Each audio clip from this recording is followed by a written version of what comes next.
Welcome to the Christian Life Coach Collective. I'm your host, Laura Malone, and you are in the right place if you want to make an impact in your life and the lives of the people around you. Maybe you even want to turn your gift of helping others into an income so you can support your family and your dreams and make a way for your calling. I'm here to guide you because you deserve to have encouragement and resources and somebody invested in you as you go invest yourself into everyone else. Let's dive into today's episode. Today, we're going to talk about something essential to everybody's personal growth journey, creating your own motivational thoughts. So that's not just positive thinking or reciting like famous quotes, which I am going to share with you, but those things, they have their place in shaping our paradigm. But real motivation comes from within you, right? It's about finding the thoughts that resonate with you personally and help to propel you into action. Not what's going to motivate somebody else or the person on the stage or the person behind the microphone. So let's talk about how you can discover and develop your own motivational thoughts. And the first key of that is understanding exactly what motivational thoughts do for you. So in the simplest form, they're going to help you take action to get the results that you want. But the thing is that what motivates each one of us is unique. It's not just about finding the quotes or the mantras, right? Or chanting things every day, reading the same thing every day. It's about experimenting and discovering the thoughts that are most effective to help you experience the emotions that will inspire you to take the actions that get the results you want. So I'm going to share some of my favorite quotes that help me align my thoughts with motivation. Some of them are things that I read often. Some of them are things that I just come across. A couple of them are things that I have written down in particular places because they are attached to something I have as a goal. I really love some of these. They're all famous people, but I love some of them more than others. But some of the people say certain things that I'm like, that is just so true. I can't say it a better way to make my own quote, right? Like, have you ever thought to yourself, I wish I said that. I wish I'd written that book. You know, sometimes I'm like, I wish I had come up with that quote because I really can't better it. But one of my favorite people who have, just amazing quotes is Winston Churchill. He's like one of my favorites of all time. And the Roosevelts, there's just going to be the common thread, but Winston Churchill said, "Success is not final, and failure is not fatal. It's the courage that continue that counts." And he also said that the pessimist sees difficulty in every opportunity, but the optimist sees opportunity in every difficulty. And sometimes I need one of those quotes to remind me. And I mean, not to just remind me like I forgot it, but to actually remind me, right? I need to renew my mind. Estee Lauder, she's famous for her cosmetics line, her beauty, every perfume, all the things.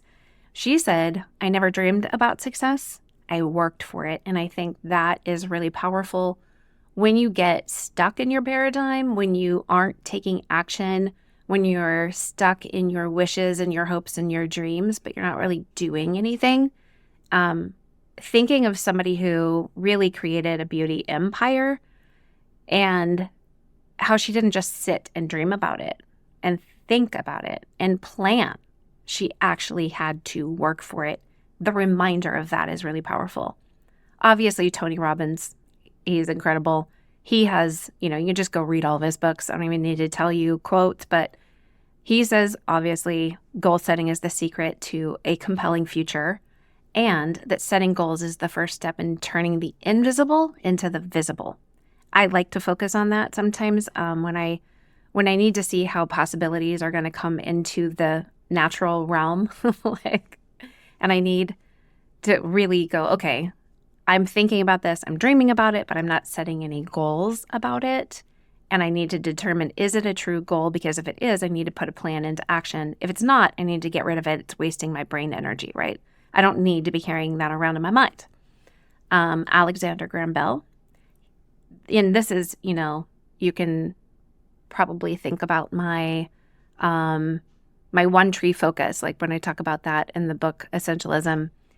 But this quote goes along with that. He says, concentrate all your thoughts upon the work in hand. The sun's rays do not burn until brought to a focus. And so when you think about how, if you ever picture or you saw in a movie, how somebody would take and use the light from the sun to be reflected and concentrated to be able to burn a hole into something, that's what he's talking about. When you focus all of the energy and the light and the thought into one place, and you concentrate all your thought upon the one thing in front of you, when you have that one tree focus, then that's when the real energy, the burning, the actual work gets done. And then Steve Jobs. I mean, you can't really leave him out when you're throwing around motivational quotes. He says your work is going to fill a large part of your life, and the only way to be truly satisfied is to do what you believe is great work. And the only way to do great work is to love what you do. If you haven't found that yet, keep looking and don't settle. As with all matters of the heart, you'll know it when you find it. And I like that because he's saying, like, the work you do is a matter of the heart. And I completely agree with that. Like, I believe that your satisfaction comes from doing excellent work, great things that are meaningful to you. But the only way to do that is to love the thing you're doing. So when you are living decades of your life doing something you hate doing or you don't care about, you will be dissatisfied because you're not ever going to do great work when you're working at a job you don't really care about or you hate, right? He also said that life can be much broader once you discover one simple fact. Everything around you that you call life was made up by people who were not smarter than you. And you can change it and you can influence it. And once you learn that, you'll never be the same again. And wow, that's so powerful when you think about, like, all of the things around you, they were all created. They all came to somebody else in the form of a thought first before it was ever manifested and created. So somebody had a thought to create this microphone I'm speaking into. Somebody had a thought to create this computer I'm recording on. Somebody had a thought to create these beautiful curtains in my office. But none of those people were actually smarter than me. If you can believe that, if you can shift your thoughts that you are lesser than all of the people who did these great things, if you can shift your paradigm about what greatness is and who's capable of it, and you can start to count yourself among the people who can create and build and grow, that is really motivating. Believing that you're not one of those people, that you have to be a unicorn and you're not one, that's not motivating. That is not going to create thought processes and belief systems that motivate you to take any kind of action. And I have to throw this in because I love Tina Fey. She said, you can't be that kid standing at the top of the water slide overthinking it. You have to go down the chute. And I have stood at the top of the water slide overthinking it. So I know, like, the quote caught me because I know exactly what that feels like, to stand at the top of the water slide and be like, I don't actually think I want to do this. So I can think of a specific water slide where you actually drop straight down and you're like, oh my gosh, I can't do this. Like, my swimsuit is going to be around my neck if I do this. And when you overthink about it, anything, like, you're holding up the line. You know that there's a lot of people waiting for you just to go, right? You need something to motivate you. You have to go down the chute. And then you've got the Roosevelts. And I'm going to summarize, and there's so many great Roosevelt, both Theodore and Eleanor quotes. But Theodore Roosevelt said, keep your eyes on the stars and your feet on the ground. Do what you can with what you have where you are. Okay. I'm pretty sure I've said that 1,000 different ways, but you can't make what he said better. Do what you can with what you have where you are. And then Eleanor Roosevelt said, don't stop thinking of life as an adventure. You have no security unless you can live bravely, excitingly, imaginatively, unless you can choose a challenge instead of competence. Come on. instead of waiting for complete confidence and competence and readiness, set your eyes on the challenge. So Zig Ziglar, another motivational quote guru, really, said people often say that motivation doesn't last. Well, neither does bathing, and that's why we recommend it daily. I love that. He also said you can get everything in life you want if you'll just help enough other people get what they want. Lily Tomlin, the actress, she said, I always wanted to be somebody, but now I realize I should have been more specific. And I can't agree more. Like, that's the power of like creating that new pearl that we do in coaching and really getting dialed in on the legacy and the results you want to create very, very specifically so that you can create the goals, the plan of action, and the emotions and thoughts that need to empower it. And Stephen R. Covey, he said, I'm not a product of my circumstances. I'm a product of my decisions. I know you've heard me say that in some way before. Come on, like, you are a product of the thoughts, emotions, and actions that you have decided to think, feel, and do. Warren Buffett said somebody's sitting in the shade today because somebody else planted a tree a long time ago. So what kind of seeds are you dropping? What kind of trees are you planting? And who planted the tree a long time ago that you're sitting in the shade of? And Henry Ford said failure is simply the opportunity to begin again, this time more intelligently. I focus on that a lot if I do get to a place where I'm like, I feel failure, I have several failure quotes that help to motivate me and remind me that the greatest inventors and business people of all time, the leaders, they all look at failure as something to not be ashamed of, not to get you stuck. The author of Atlas Shrugged, Ayn Rand, that's just her writing name, she said the question isn't who is going to let me, it's who is going to stop me. And I'm sorry, that's just a powerful paradigm shift that you should focus on. Instead of waiting for permission, sometimes it's like really focusing on like, who's going to try to stop me, right? And one thing that is just an unknown quote that I like to think about, and I think it's biblical. Worry is a misuse of imagination. So maybe you just want to take some of these things and write them down, write them out for yourself. One last one, Albert Einstein. He said, in the middle of difficulty lies opportunity. So imagine any of your current difficult situations. You don't feel like dealing with them. You're just sitting there. You're stuck. You're paralyzed, whatever. I want you to just play around with the idea of what kind of opportunity can come out of that difficulty. So think of yourself in the future on the other side of the difficulty and telling a friend about how you turned the difficulty to your advantage or how you leveraged it, how you overcame it, and actually step into the emotion that you're going to feel of like how proud you are of your capacity and capability of showing up and trying and getting through it, and how you feel accomplished and satisfied as you overcame the trial, the adversity, the challenge, whatever. So it's one way to create your own motivational thoughts is by imagining what you're going to think and feel and do on the other side of something that's difficult now. Or maybe instead of a conversation with somebody else, you can imagine yourself being interviewed or maybe writing something about it someday down the road about how you overcame this difficulty or a tough time, right? So the key is to find a scenario in the future that speaks to you and makes the thought powerful enough to kind of help you be motivated now to take action. So motivational thoughts, they're just really highly personal. You can't steal them from other people and make them work. You might be able to borrow what somebody else says, their quotes, their thoughts, and it might work for you. But the ones that work for you are the ones you need to focus on and remind yourself of.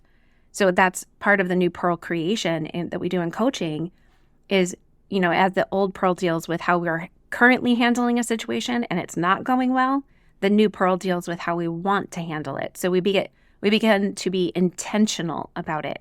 And that's what we're talking about. Creating your own motivational thoughts is part of intentional living.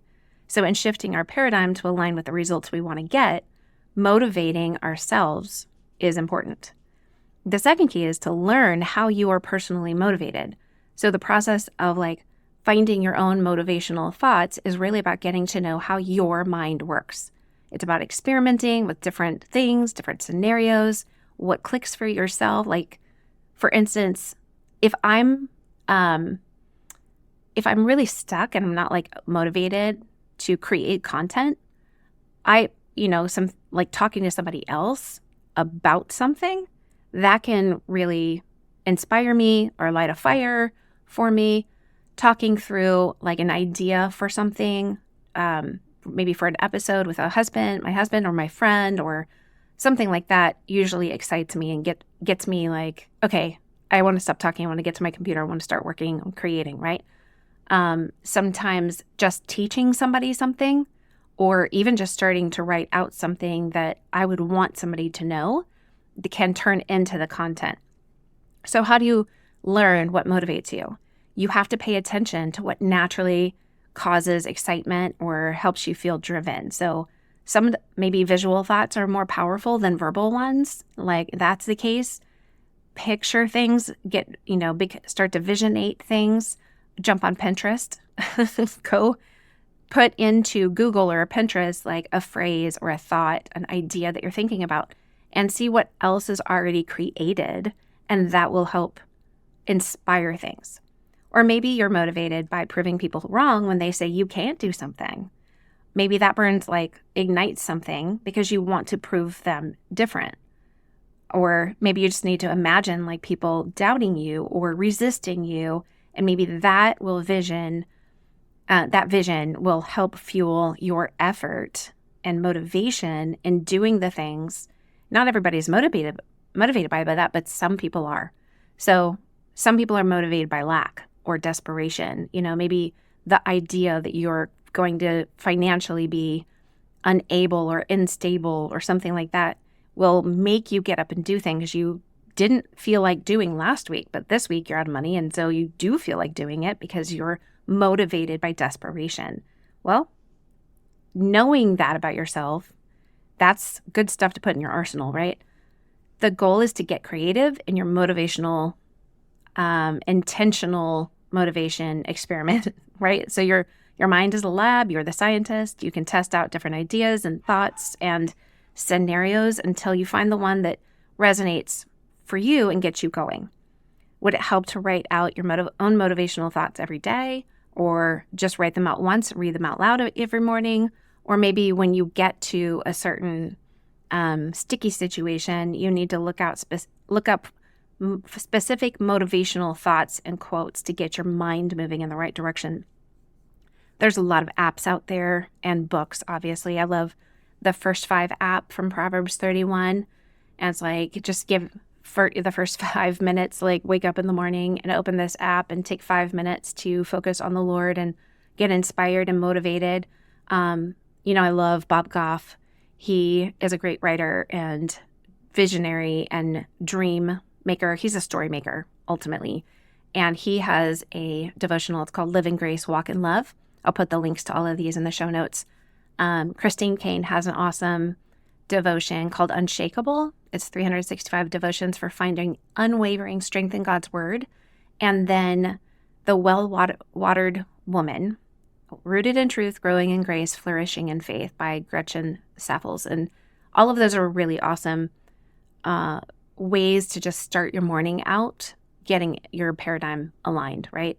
And it goes without saying, look to the word to motivate you as well. Obviously, some of my favorites. And if your brain immediately looks at the word and sometimes wants to skip over it because you're like, I've read that before, or that's so cliche, I want you to stop and challenge yourself to really read it and absorb it and marinate in it.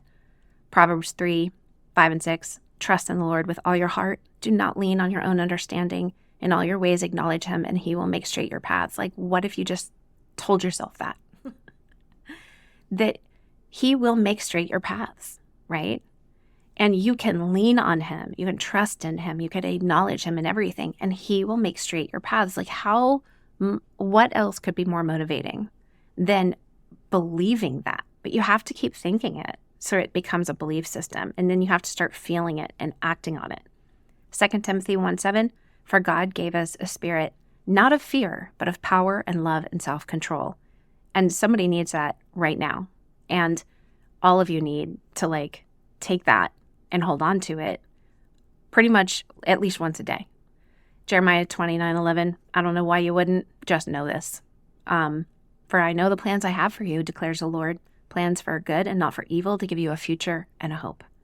And Isaiah 40:31, they who wait on the Lord shall renew their strength, mount up with wings like eagles, run and not be weary, walk and not faint. That is so motivating that when you wait for the Lord, that He is going to help you do everything you need to do. Philippians 4:13, I can do all things through Him who strengthens me. And Joshua 1:9, have I not commanded you to be strong and courageous? Don't be frightened, don't be dismayed, for the Lord your God is with you wherever you go.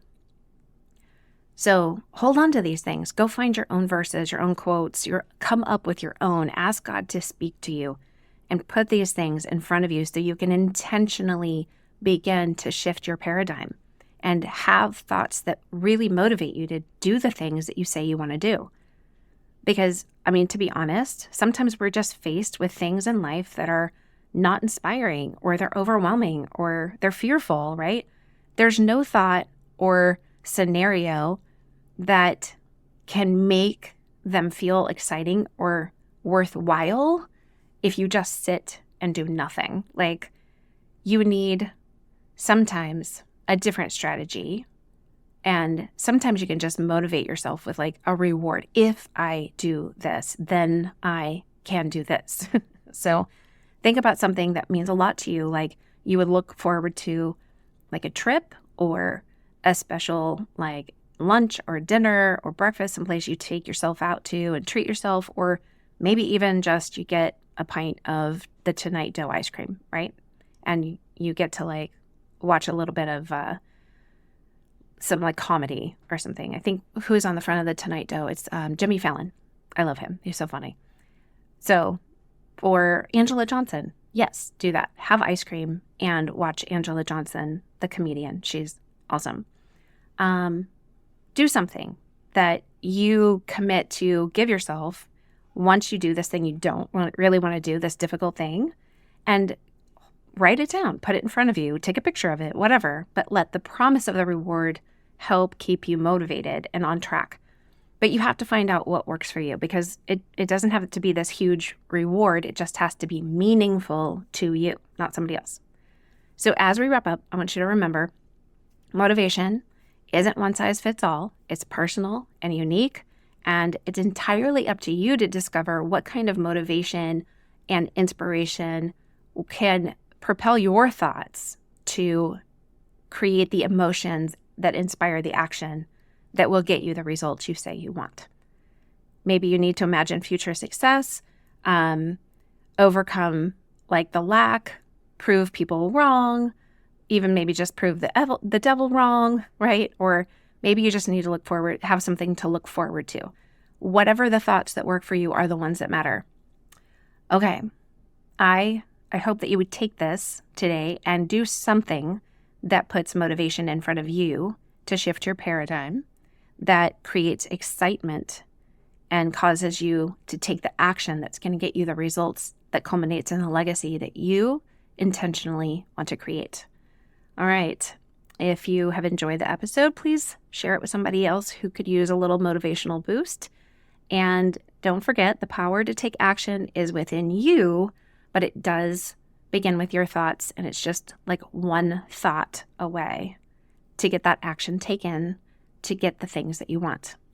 So keep experimenting, keep discovering, keep motivating yourself, keep believing that you are 100% worthy right now, because I believe that about you, and I know that will change everything for you when you come into alignment with what God says about who you are as His 100% worthy son or daughter. All right, love you, friends. If you'd like to work with me and get coaching, become a coach, or start a coaching business, Check out all the courses and coaching I offer at sterlingandstonementoring.com, or you can scroll through the show notes to find all the links that you need. I pray that your day will be full of joy, hope, transformation, and the presence of God.